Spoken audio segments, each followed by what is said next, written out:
welcome to LOA Today. I'm Walt Thiessen. With me today is longtime listener, poet laureate, and Taya Master, Anne-Marie Young. This is your Daily Dose of Happy.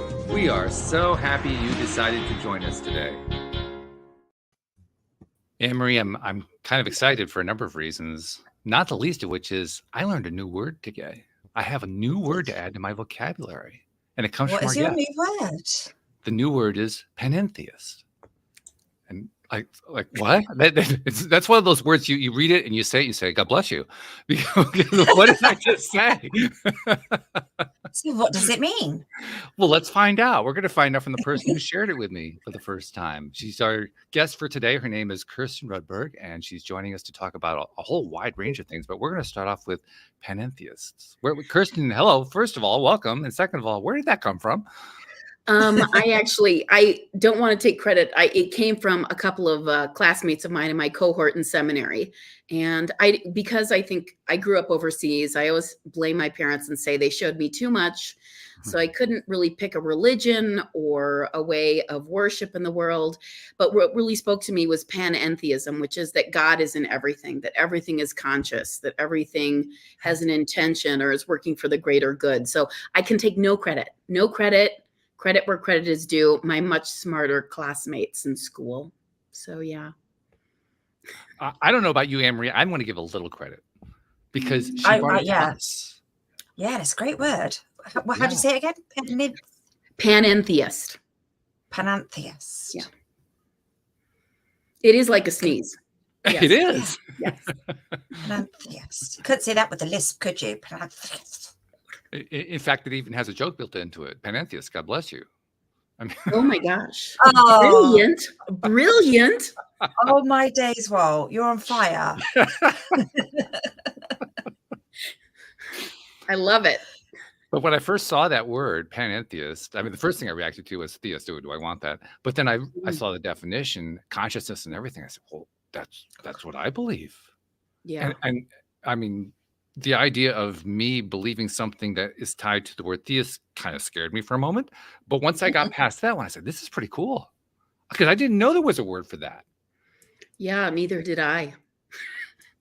I mean, did you know, and Maria, you never heard of it, right? I mean, that was a new word for you. Yeah, I mean, literally writing it down so I don't forget it either. Yeah, right. You guys are fun. They are, yeah. Well, that's because we're panentheists. That's right. We should form a club.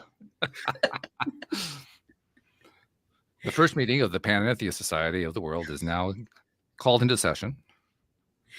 We do need a good T-shirt too. Good T-shirt. That's true. We need a T-shirt and a logo. Yeah. Okay. We'll work on that one. Yeah. Okay. Good. Yes. And, well, actually, what we'll do is leave it to the universe. Ooh, I like it. So, all right. We just did a lot of fun things with panentheism, but let's talk about how you got to panentheism, because I mean, there's a whole. First of all, we love stories, and we know that you're a storyteller. It's one of the reasons why I was so intrigued about bringing you onto the program, because we like stories so much. Let's hear your story. How did you get from being Kirsten growing up around the world to panentheism? Oh gosh, well, I didn't have a choice of growing up overseas. My father worked for a company outside of Chicago that did giant hydroelectric dam and irrigation projects for developing countries. And so that led us to living in Guyana for a while and then in Pakistan. So I really grew up in Pakistan. And, you know, in between all these trips, of course, we went to a lot of different places. My graduation present, if you could believe it, from high school was a trip to Bangladesh, which, you know, isn't everybody's normal idea. Kind of unusual. Yeah. Yes. But, you know, Thailand, Sri Lanka, the Maldives, I mean, Kashmir, all these different places. And my parents were really good about taking us out, seeing the culture, the temples, meeting people, just experiencing the world. And I came back to the States. And suddenly I tell everybody it was my first great heartbreak, and I didn't realize I needed therapy until I started seminary. But that I came back from this multicultural world. You know, all the kids in my school were from everywhere you could ever imagine. Nobody cared about skin color, what church you went to, nothing. And then I came back to the middle of Illinois, which I'm sure, as you can imagine, was very white. And it was all about suddenly what you wore. Jordache was a big deal then. Izod, bringing in Velveeta lunch slices to your lunch. If you didn't have those, you were kind of a troglodyte that should go live in the corner. And so it was such a stark contrast with the acceptance that I'd had versus what I was experiencing in Illinois. And honestly, it's kind of this, growing up overseas was this beautiful time in my life where I didn't have all the social pressures, and I'm endlessly, always trying to find that again. And I use the analogy that I have a sandbox and I want everybody to come in. Come on, let's go play and have a good time. I don't care who you are or what color your skin is. We're going to have a good time. And so I guess all that to say, I kind of have an expansive personality, maybe one that is, I want more friends. Maybe I'm desperate. I could be desperate. No, you're healthy. That's healthy. Okay, I'm healthy. Thank you. Thank you.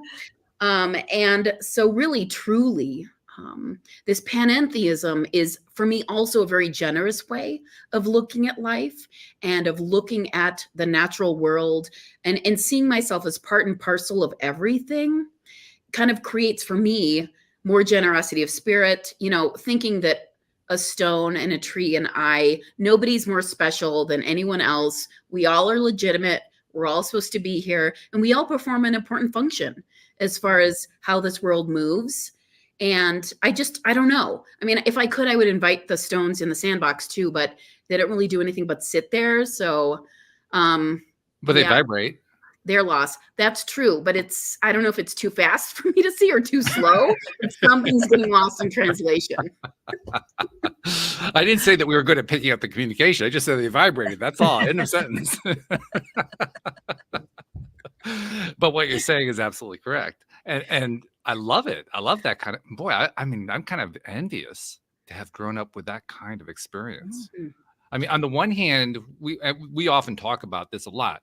Actually, we talk about how going through all the trials and tribulations of life is where we do our best learning.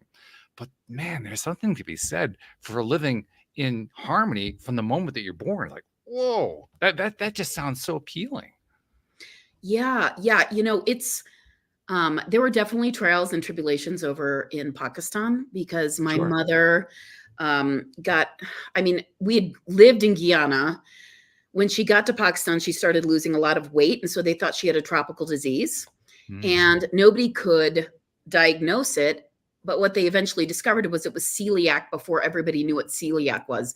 And so she had to be, they flew her from the Mayo Clinic from Lahore because she'd gotten down to 90 pounds. So all that to say, there were a lot of stressful moments and sorrows and a lot of grief. And, I had to do fourth grade twice because when I came back to the States, I just couldn't adjust. And my whole world had been shattered by being put in this alien world of Illinois. And I did not adjust well. And I'm sure you can imagine that, doing fourth grade twice did not add any shine to my social cachet. No, not really. Made a lot of fun of. Yep. And, a lot of humility. I learned a lot of humility. I did better the second time. No, I'm still in fourth grade. I don't know if you guys know that, but I still am. And I'm still, they just will not pass me. But, thank you for that. I wish I could say that those were all amazing days over there, but it was a gift that I didn't understand until I was a lot older. It really took a long time. And also going to seminary, because I went to seminary in Colorado. It's a very liberal seminary. And we had our first quarter or semester, this class on how to deconstruct slavery and racism, which was incredibly challenging and very distressing and very depressing. And I had people in my class and my cohort start weeping at the table because their parents would not allow them to play with the children who were African American in the community. One of them got punished for bringing home a young girl. And they said, if you ever bring her home again, and this woman was weeping at the table. And that was when it finally struck me that my childhood was singular and that it was a gift that I could never, ever ever take for granted. And that realization kind of changed my entire life. Yeah. I think you kind of answered a question for me that was always in the back of my mind. Because I know what it's like to grow up in this country and to live in a country where, particularly the racism, but all the different isms, they're all there. It's just that they're up until like the last 20, 30 years, they just were not acknowledged very much. Yeah. Just pretend that they aren't there, you know? So you just kind of skip over that stuff, which was very confusing. I often wondered though, like I was saying, what was that like to come into it? Because I knew what it was like to grow up in it, but what was it like to come into it, and how would one deal with coming into it? I think you just kind of answered some of those questions, because that would be confusing. Yeah. It'd be very, very confusing.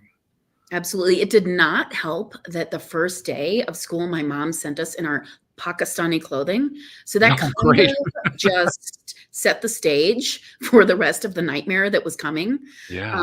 I mean, I remember her taking the pictures on the front step, and she was so proud of me. I just thought, oh dear, this is where it all went downhill. Because as you can imagine, they look nothing like what everybody else was wearing. Of course, which is the last thing you want in a public school in the United States. Yeah. No, it was like I was fresh meat to a pack of rabid wolves. And yeah, I'm glad I did fourth grade twice, because I could figure out what kind of clothes were appropriate to wear. So it was worthwhile. That's good. I'm glad there was some value that came out of that. Oh my goodness. Yeah. The webs we weave in this world. I didn't know we were going to go down this road. I never know what rabbit hole we're going to go down. I mean, that's part of the nature of the show. We never know what the rabbit hole is going to be. But this was not the one I was expecting. There were a few other possibilities I had ranked higher than this one. Well, that's all right. That's okay. We're willing to go down any rabbit hole and find out where rabbits are living there. I'm curious, Anne-Marie. I mean, I'm describing what it's like being an American, having grown up in America, and then trying to imagine what it's like somebody coming to this country who's ostensibly originally from here, but never really was here until she got here, up until that point in her life. But what's it like from the perspective of someone who grew up in the UK?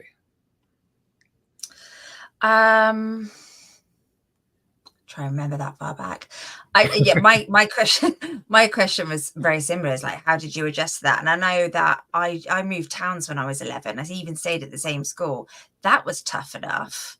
I stayed at the same school with my friends, but just moving to a different town, that totally threw me at 11 years old. I can't imagine flying across the world and starting brand new in a culture that's so different. I mean, I don't think the British and the American culture are quite on a par with, like, it didn't seem to, when I was at school, it didn't seem to matter if you had the right clothes on. It was a school, everybody wore school uniform anyway.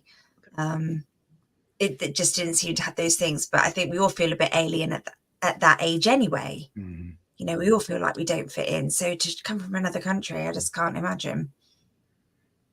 Yeah. I think what's it also like for somebody? I mean, you theoretically had American roots. What's it like for somebody who's truly an immigrant coming into the country from a completely different culture and then dealing with that culture shock? We've actually had guests talk about that, but that one's so far beyond my experience that it's hard to imagine it. Yeah. I think anyone who does that, no matter what country, is probably one of the more braver human beings on the planet. And one of the stronger ones by the time they're done. Yes, absolutely. Yes. Resilience. Yes. Yes. It's a superpower. It is.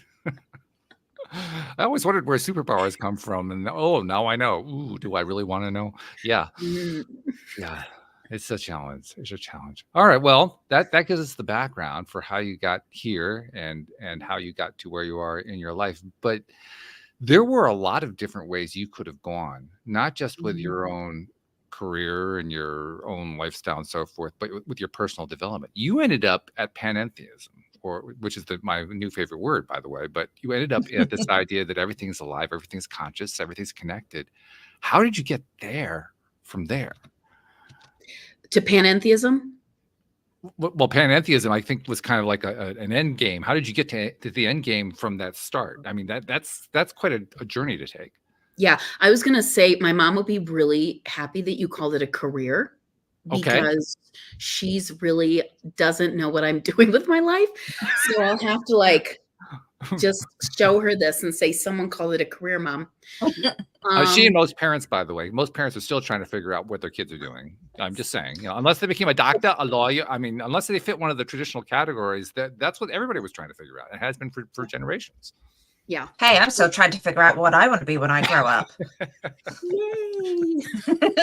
I think that we should all live our lives like that because it's more fun. There's more possibility, and you can use your imagination. So, but as far as your question, one of the things that I've always, of course, I grew up in this multicultural world. I travel all over the world. I see all these things, have all these experiences, come back to the States, am totally shocked and horrified. So I basically spent my junior high years in the library until they did an intervention and kicked me out because I wasn't getting social skills. And I was forbidden from the library. And I remember the first day that I was allowed to actually go out, I was hiding. I was hiding in that library. I was doing this reading competition where in 7th grade, I read 96 books. The second year I read 120. I am a bibliophile. I love books. But I remember the first day. That's an age group where, just so people who don't live in the U.S. understand, that's an age group where if they can get them to read one book, they feel like they're in victorious area, But to read 96, oh my God. Yeah, I was hiding. So, but I remember the first, they forced me to go to recess. I was no longer allowed in the library. And I remember walking into the gym. It was winter. And I didn't really have any friends. And I hadn't really talked to anyone.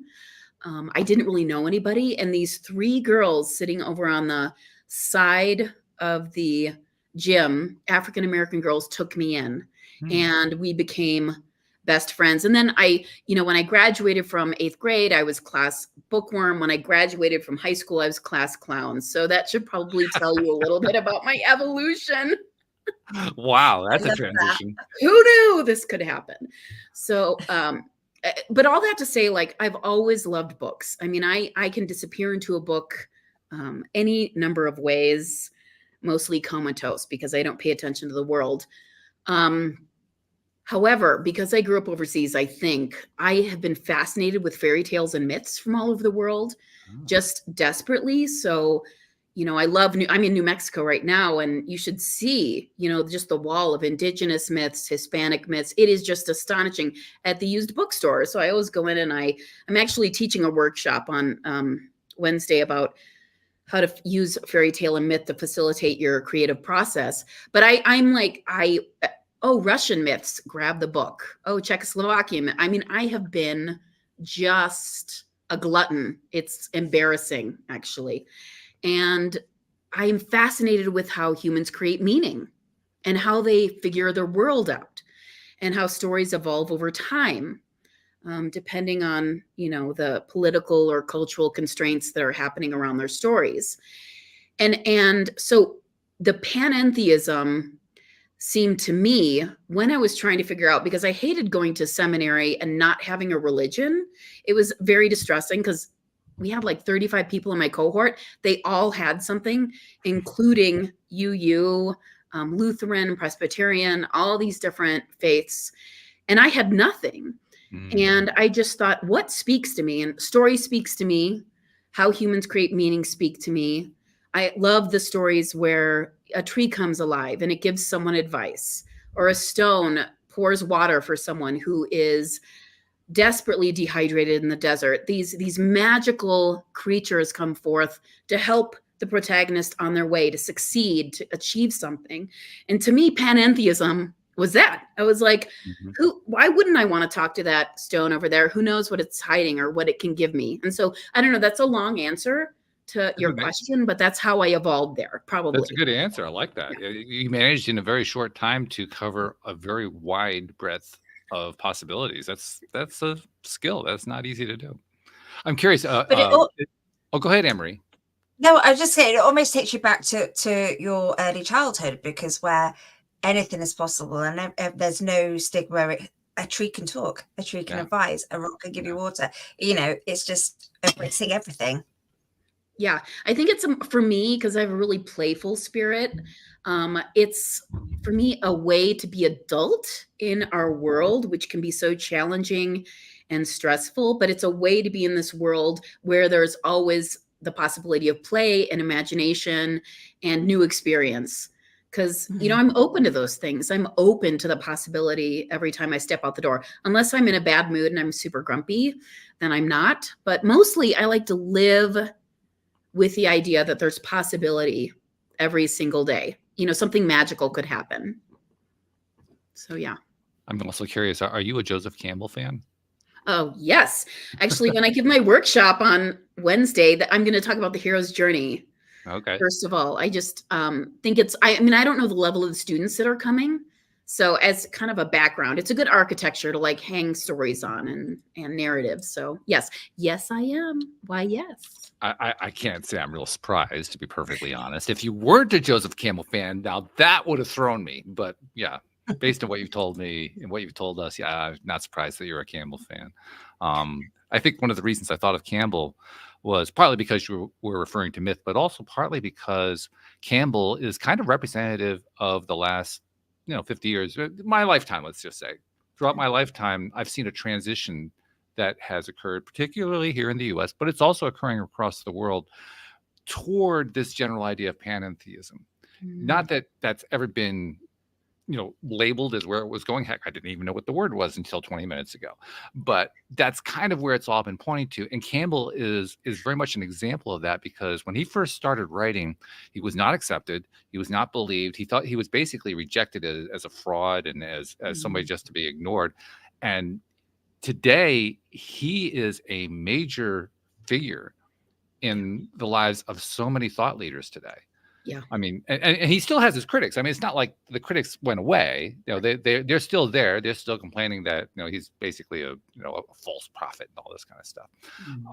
But when you'll also look at the fact that you have like Star Wars, George Lucas talking to Joseph Campbell to make sure that he got the myth right. Yeah. Like that's just like one little piece right there, but it shows just how deeply the Campbell type way of understanding our existence and our connection to each other and how everything works, that has really grown in my lifetime in ways that I'm still watching the multiplication of it. It's amazing. Yeah, it's really interesting. I always tell everybody that just by virtue of being born, you're born into the hero's journey. And so through the course of your life, you're going to meet allies and helpmates, and then also meet people or things or situations that maybe aren't so good for you or that challenge you. And so what is the goal? Get through these things, navigate. And then if you live long enough, you'll have smaller, like my walking in the Camino was a smaller hero's journey because I had all of the same things happen. My favorite part of the hero's journey is that it's the obligation of the hero to then return to the community and tell their story. Yes. So that other people can learn, or if you get treasure or a boon, you return with the treasure and you share it. You share the knowledge, you share whatever it is you brought back. That to me is the most powerful. And that's what makes a true prophet, right? You come back and you don't keep it. You're not miserly. You don't hoard it. You share the knowledge, you share the treasure and the wealth. And so that's my favorite part. But yes, I love the hero's journey. Obviously, listen to me. Well, it's our favorite part too, because LOA Today started in 2012 because I didn't understand the law of attraction and I wanted to learn more about it. So I figured I'll start a podcast because I couldn't afford to hire anybody. I couldn't even afford to buy a book, but I could afford to start a podcast and bring experts on. They could teach me, and it worked. It worked great. And then after the first 400 or 500 episodes, I said, well, I don't want to stop. So it kind of expanded. And now ever since then, it has been kind of like what we're talking about here, what you're talking about. Understanding not only what the hero's journey is, but how the hero comes back and tells us what they learned. That's what our guests are. I mean, Emery, you've been on the show now for a few years. Out of all those years you've been doing it, isn't that what the entire panoply of guests has been about? They've been on their hero's journey. They're sharing it with us. There's nuggets of knowledge and good stuff in every single show. You just absorb that knowledge. It's amazing. Yeah, it really is amazing. And you learn and you grow as part of being a listener and being a host on it. That's like, without doubt. It still amazes me. I mean, there are so many people who are just joining on to this little trip that I've been on where I've been doing this for myself and Anne-Marie's been doing it for herself. We've been doing it together. And then all these other people are listening like, well, this is cool. This is great. I love this. Well, and I think what's really beautiful about what you're bringing into the world is you're creating a really great space for people to meet each other. So the listener and the guest, people you might not meet in your ordinary life, maybe, And so I just think shows like these create a really gorgeous community, and they actually help to kind of, I'm really hate othering other people. It bothers me. So you're creating this really beautiful space to take away that stigma, to remove the idea that this kind of person is meant to be, you should be scared of them or not welcome them wherever they are and whatever. So that's what I appreciate the most. Yeah. I've just thought, Walt, this is your sandpit. It kind of is, isn't it? Mm. It kind of is. Yeah. Thank you for inviting me to your sandbox. You're welcome. Yes. I didn't even know I had one before today. I mean, that's pretty cool. How much stuff have you learned today, Walt? 10 years and it's still going on. Well, let's see. In the last 27 minutes, quite a bit, actually. Oh, my goodness. And of course, it opens up all kinds of possibilities. Where do we want to go with this? Let's go to the fact that you're the latest hero, Kirsten, joining us today, and you're sharing your hero's journey. So I'm going to really open it as wide as I can possibly open it and say, what part of that journey do you want to share? Oh, gosh. Oh, that's a big question. I'd love to talk about my Camino experience because it was so singular. And considering that I'm not religious, it really is kind of a wild story. Well, it's appropriate because I didn't even know what the Camino was 4 years ago. All of a sudden, in the last 4 years, we've had at least a half dozen people who walked the Camino and they got their great Camino story and all that. It's mind blowing how much, the law of attraction, but it's amazing how much that stuff just kind of keeps accelerating. And here you are telling another Camino story. So it fits. Yeah. It's appropriate. Okay, good. And I'm looking forward to it. I think Anne-Marie is too. Yeah. Okay, good. Yeah. I mean, I sent you that book on the Camino, didn't I? Well, she did. Deborah. So, when I changed homes, that was her home warning gift to me. It was great. Honestly, the stories I hear of it are just amazing. So bring it on. Okay. Well, when I graduated from college, I couldn't get anyone to hire me to save my life. And so I got placed in this corporation as a temp. And after about 3 months, someone said, oh, there's this woman who wants to hire you potentially for a position. And I thought, okay, no one else will hire me. So let's check it out. So I opened the door of the conference room, walked in, and there was this one. I looked at her, and this is the first time this has ever happened. I looked at her and I had this instant sense, oh my God, I know you. I've met you before. It was so visceral. And I didn't believe in any of this stuff back then, but it was so powerful. And she said the same thing later. She said, it was weird. The second you opened the door, it was like, oh my God, there you are. And there was this clear connection, so much so that when she moved from Illinois to Florida and got a really rare form of Parkinson's disease, where she contracted it and died within 5 years, I quit my entire life where I was living in Portland, Oregon, drove across the US and went down to be with her for 2 months while she had her experimental brain surgery. It's less experimental now, but back then it was very experimental. And it was a 2-month process. It unfortunately did not help her at all. Her Parkinson's was just so aggressive and rare that it really didn't help. And so the next year she passed away. And she left me a little money, which I didn't expect. I'm not religious, but I was dating a gentleman who was Catholic at the time, and he took me to this monastery on their feast day. And the woman sitting right next to me was a carbon copy of Linda, my dear friend, from the jewelry to the hair, everything. And I hadn't made plans to go to seminary or become clergy yet. And afterwards we met and we were talking, and she's clergy, she's Presbyterian clergy. And she said, I think I'm going to walk the Camino next year. And I was like, what's that? I don't know what that is. And she said, oh, it's this walk. And I was so intrigued by it. We had such a great conversation.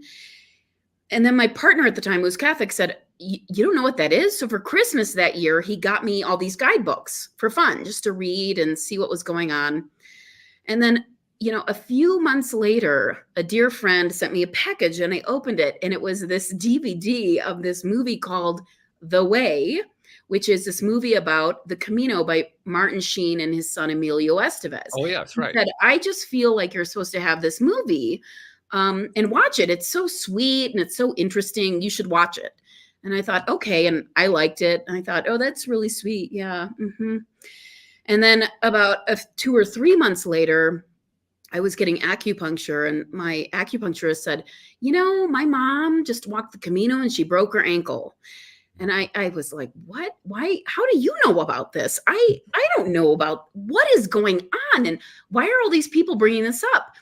So I didn't think anything more about it. And 6 months later, my dear friend who was cleaning out her mother's study from decades of papers called me and she said, this is really weird, but I'm mailing you something that I just think you should have.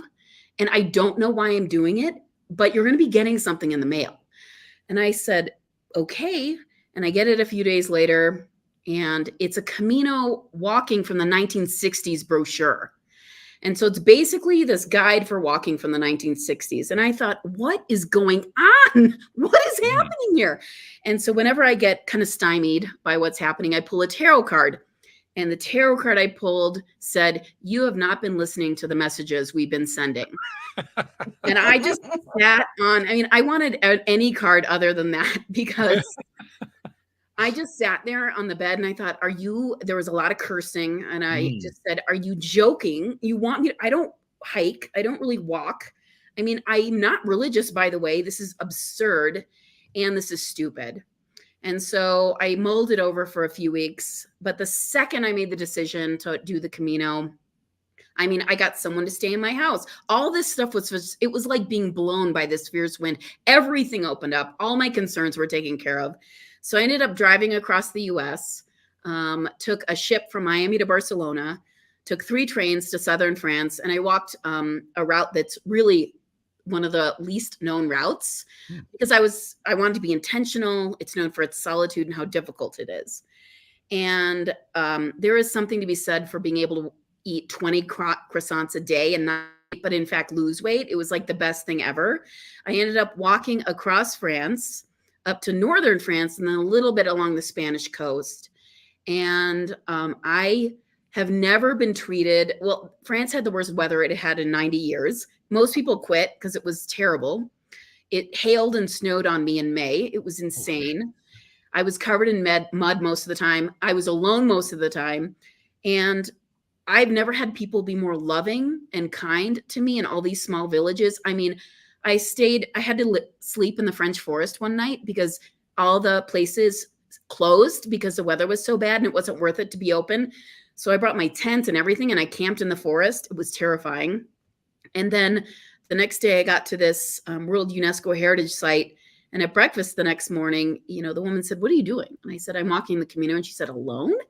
And I said, yes. And when I left, she'd packed up a huge thing of food for me to put in my pack. I had so many people do so many wonderful, kind, loving things. I've never been loved more in my entire life. And then I started walking along the Spanish coast and they say, do not do that. And I was like, it's not going to be too hot. I'll be fine. I'll be fine. And then I stopped going to the bathroom because I was so dehydrated.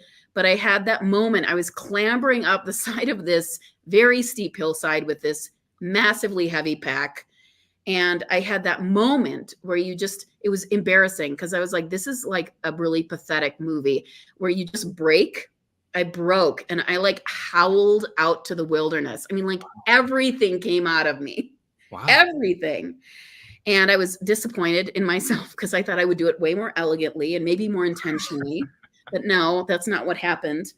And the first thought that came to my mind was, it was so interesting for me. I thought about my partner, and the first thought that came to me was, he will never allow me to quit this Camino. And I thought, whoa,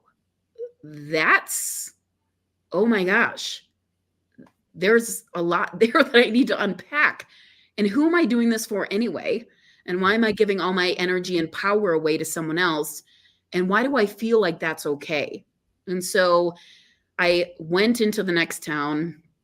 spent a few days in bed, then went to Santander, spent a week in bed trying to rehydrate. And then I took the ferry to Plymouth and spent 3 weeks in Cornwall and had the best time of my entire life. Went to Tintagel, Marazion, Newquay, because I know how to say it now. Penzance. I mean, I had the best time. I love Cornwall. It's so beautiful. So beautiful. I used to live in Devon. I grew up in Devon for a few years. Stunning. It is. It is. And I went coasteering, which is where you put on a wetsuit and all these strapping young men take you into sea caves and you jump off all these cliffs and all this cool stuff. I love that part of the world. It was just one of the more magical times of my life. And then I took the Queen Mary back to New York. Wow. So it was very, very epic. I also can't get enough of the Queen Mary. Like, I'm ruined forever. That's the only way I'll travel because they give you breakfast in bed. And who doesn't want that? Yeah. Yes, I love it. It was amazing. So yeah, I mean, and that trip changed my entire life. My entire life. In ways that I'm still unpacking. Well, I mean, first of all, therapy, I was like, I need to figure out where this thought came from because it was so unconscious. And the fact that it took this breaking open of me on this hillside, I knew it was something that had to be examined and dealt with. And I'm still dealing with it. I'm still engaging with it, I guess. Let's say that. I'm engaging with it. But then it also led me to seminary because I had some experiences on the Camino that were very panentheistic and really inexplicable. Really, you can't explain what happened, but it allowed me to understand that there's a lot more going on in the world than I, with my rational mind, can explain. And so I thought, I want to go to seminary. I want to have a voice in what's going on, the shaping of, because Discover magazine in 1999 had this article that said, I mean, I love science, by the way, but that said, this next century, a new religion will be created that really strikes a lot of people and captures the masses. And I thought, if that's going to happen, I want to be part of the conversation. So, yeah. Okay. Yeah, I will be a benevolent overlord, everyone. Okay. You know that one moment you described, that moment of horror on the Camino, which you said was not terribly elegant. Maybe it wasn't elegant, but my God, look what kind of eloquence it created for you. Yeah. I mean, seriously. I'm also a screenwriter, and I can't stand, like, this is one of those things, how every horror movie, the person is trying to run away from the monster or the bad guy. Yeah. And you're just like, they're going to trip because this is what happens. And then they trip. You expect them to run into the hiding place with all the chainsaws hanging from the ceiling. That's kind of what you expect is going to happen.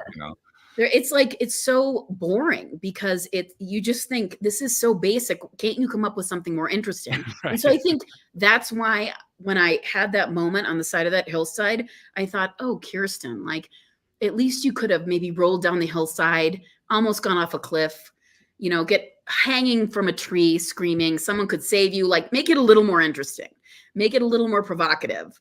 So I was a little disappointed in that, but it absolutely allowed me to understand some of the unconscious things that I was operating under. And I needed that. I love having my hole in the ground like an ostrich.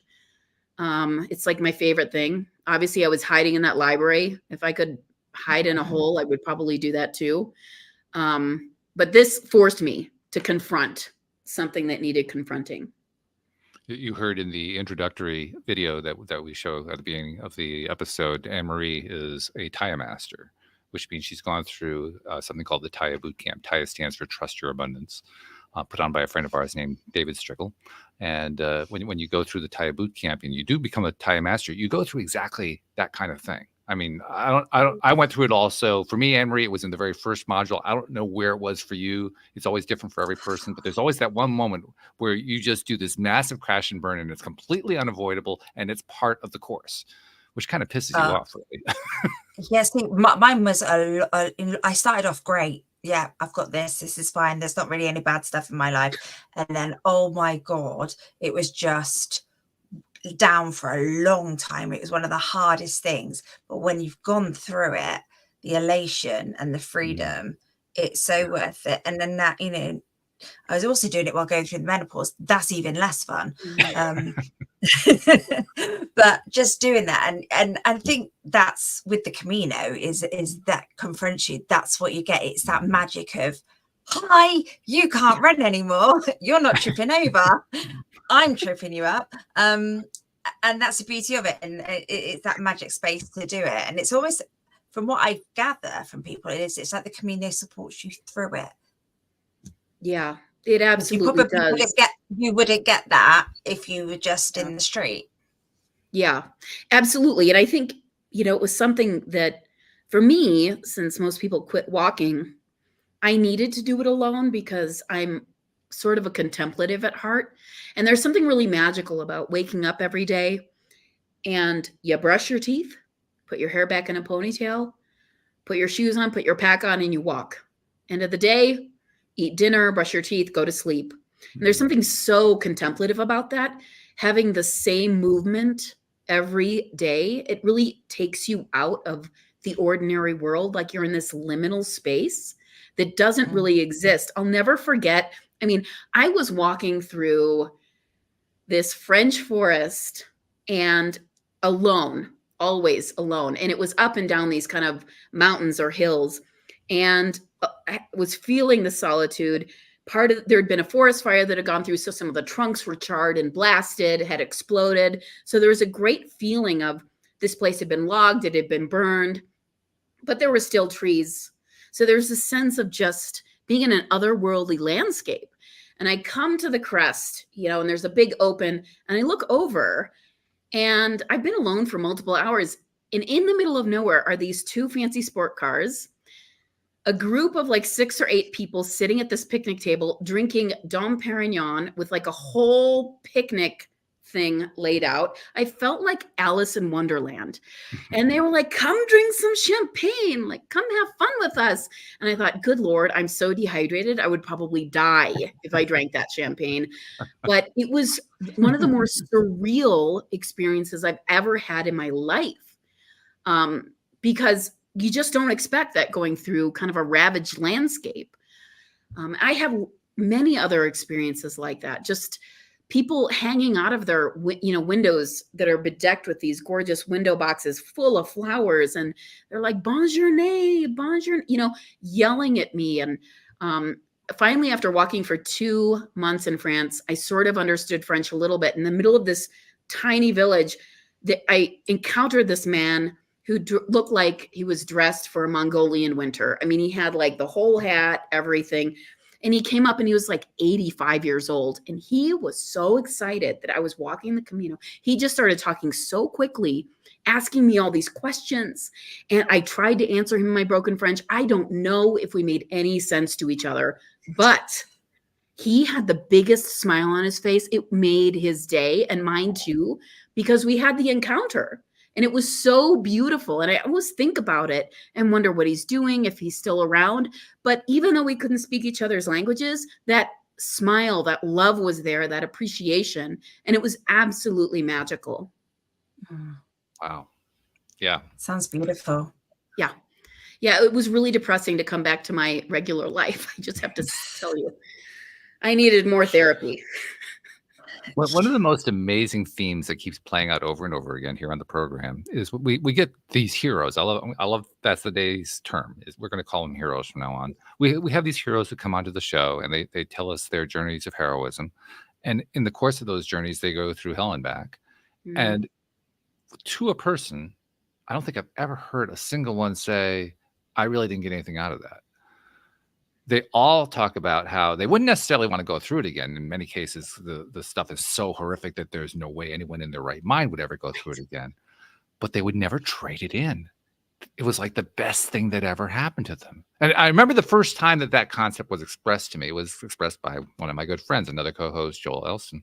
He told me about it early on in the podcast, one of the first few years of the the podcast, and he's talking to me, and I'm thinking to myself, up until now we've been connecting real well, but right now I think you're just absolutely crazy. I think you're insane. What the hell are you talking about?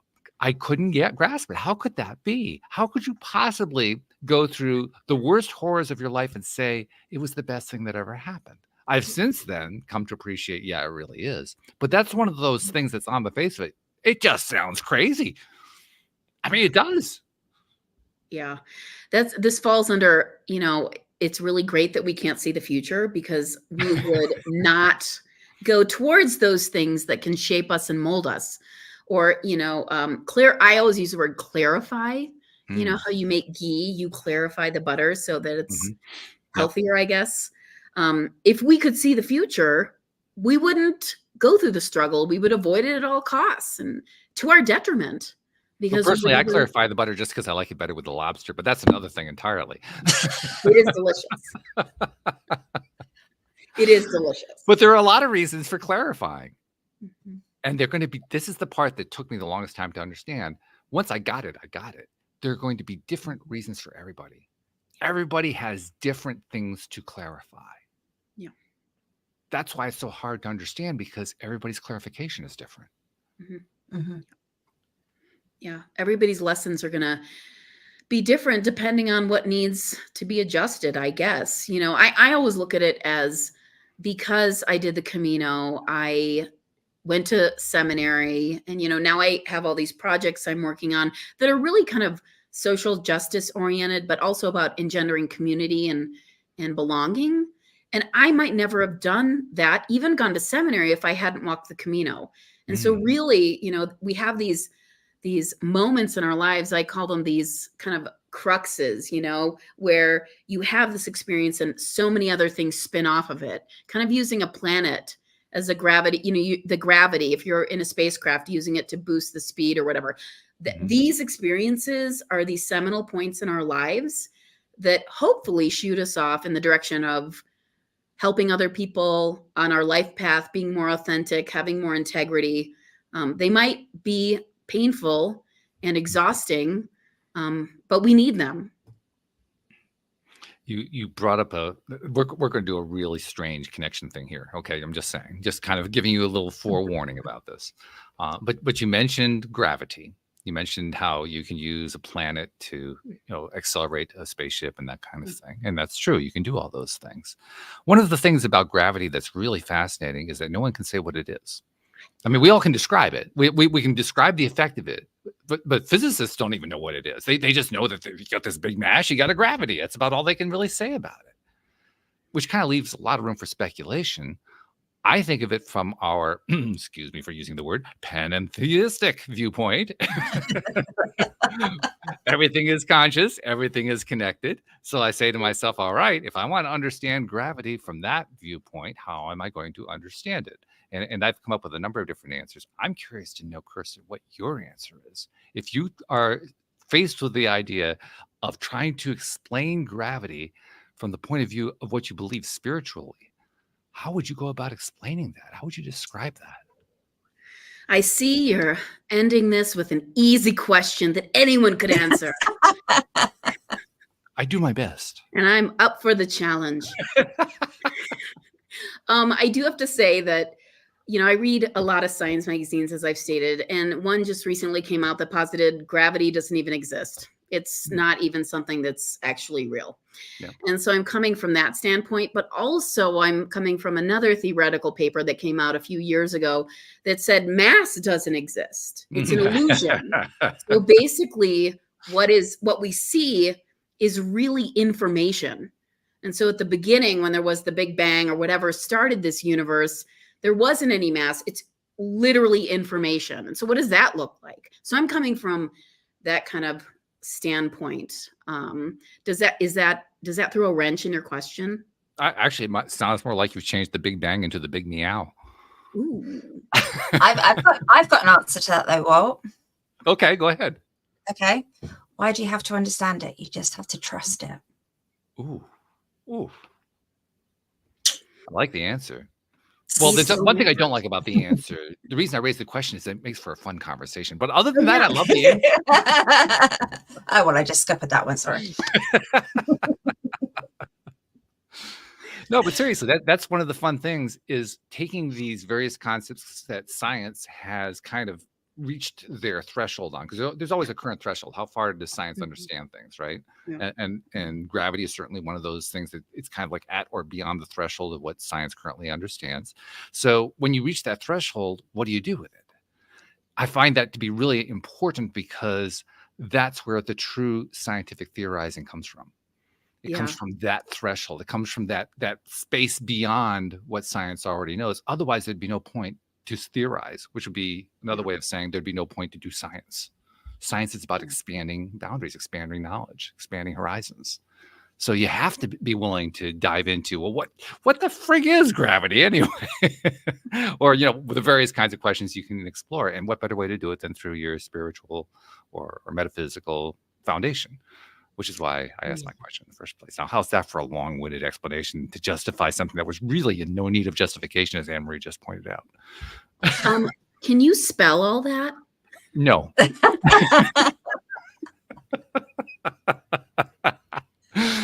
Nor am I about to try.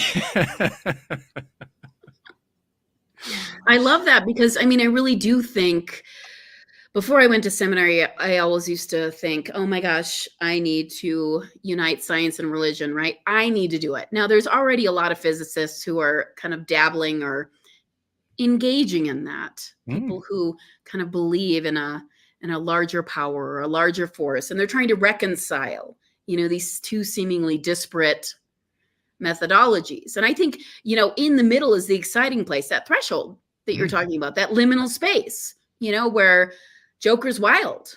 Any possibility, the imagination can just run riot as long as you can maybe get the math. But if you're talking about religion and spirituality, that's ephemeral. It's, unless you have a direct experience or nobody can really quantify that with math or with a paper or what have you. And so how do we marry these two disciplines? Religion, where everything is kind of subjective, and then math, science, physics, biology, where many people can agree on observations. And so that central place where they meet is very exciting. And I think that as time goes on, we're finding more, I would say theories, words, the braver among the more scientists who are talking about this stuff, we're finding some common ground where we can maybe, and it's all in quantum mechanics and quantum physics, which is a really exciting, I think, frontier. Honestly, just with the way that indigenous societies are saying, oh yeah, of course the plants talk to us. It's like all vibration. Of course, they're telling us how to create ayahuasca, which is this complicated blend to create an entheogen that helps people expand their horizons. It's a plant medicine. They've already been living this and understanding that everything is one. Nothing is separate, and that everything communicates. We just forgot it in our Western world or ignored it because it was more convenient. Because how do you make money? If you separate things out and say, oh, copper or this, we can mine this land for gold, and you extract, because money is really your God, you then aren't having a conversation with the land and the animals, and you're more willing to just go in and destroy habitats or pollute streams if you are just totally devoid of understanding that everything is one. Does that make any sense? I understand what you're saying. To me, one of the most fascinating and most enthusiastically exciting things about this threshold that we're talking about is that it's unavoidable. Yeah. It's happening now. It's happening at an accelerated pace. And the dichotomy you just described is disappearing really fast. Yes. It's like it's melting away. It's eroding away. So what we might have at one point described as what you described, this world of the West being, separated from the spirituality, all that's gone. It exists in people's memories, so they talk about it a lot, but it actually doesn't exist anymore. It's gone. It's in, and both the West and the East are kind of like trying to come to grips with, well, where did it go? We had this really cool polarity going on, and it's gone. We don't know what to do without it. That's what I see going on right now. And to me, that's exciting because I know, partly from doing the show, but I know that when that happens, that's when the coolest stuff happens. Because once all those artificial boundaries have melted away, which is exactly what's happening, something new comes out of it. Something that we can't even perhaps begin to understand what it is yet. We're starting to see like the outlines of it. You mentioned money, for instance. I made a comment on the show about 4 years ago, I think it was. It was in the middle of the pandemic. I made the comment that, of course, the pandemic happens in 2020. 3 months before the pandemic hits in March, I start the year off by having a little fun with 2020. 2020 is what we use to describe normal vision, right? So I said, well, 2020 is going to be the year of clarity. We're going to learn a whole bunch of stuff about ourselves. I had no idea what was coming. I had no idea how accurate I was going to be about that. But it was true. That's exactly what happened. We learned a whole ton about ourselves by going through the pandemic. Another thing that I made a comment on was, and I don't even know where this one came from. I can't tell you what the logical sequence was that led up to this. But at one point, I made the comment that in 10 years, now this is 2020, so we're looking at 2030. In 10 years, we're going to think about money so completely differently that I can't even describe to you how different it's going to be. I can't tell you how it's going to play out, but I know for a fact, and by the way, I've studied monetary policy, so I have some background there. I know for a fact that the way we were thinking about it in 2020 and the way we're going to think about it in 2030 are going to be so different that it's almost going to be like different universes. Now, we're almost halfway there, and I can start to see the outlines of it already. I'm sure you can too. But if you had asked me in 2020 to describe those outlines, I would have said, well, I can't really, I don't know. That's the kind of time we're living in, where things are transitioning so fast. And we're all just trying to help. I'm trying to keep up. I don't know what to do. That's where we're at right now. So science, religion, spirituality, those are just three of the elements that are involved. Social justice issues, political issues. There's a piece of it right there. The entertainment world, the news world. You take all of these things. It's going on everywhere, all at the same time. And everyone's trying to make sense out of it, saying, what? What? That's the universal reaction. What is going on? Well, this is the world's journey on the Camino. We're having that breakdown. That's right. That's exactly what it is. I love that. I love that. That's totally right. You're absolutely right, Anne-Marie. Yeah. And isn't it cool? It is. It is. It's, I mean, we're all collectively taking an adventure together, and who knows where it's going to end up. And that's kind of exciting. I'm thinking about a lyric from an old song. I can't think what the name of the band was. It was a Southern rock band, but the lyric is "The road goes on forever." Oh, and that's exactly what this is. I mean, it seems like we're expanding onto this new thing, and we don't know where it's going to go. It's useful to remember it never stops going. Yeah. It continues. Yeah. Doesn't matter how long we're in this particular plane of existence. It continues anyway. Yeah. The road goes on forever. And by the way, doesn't end for us either.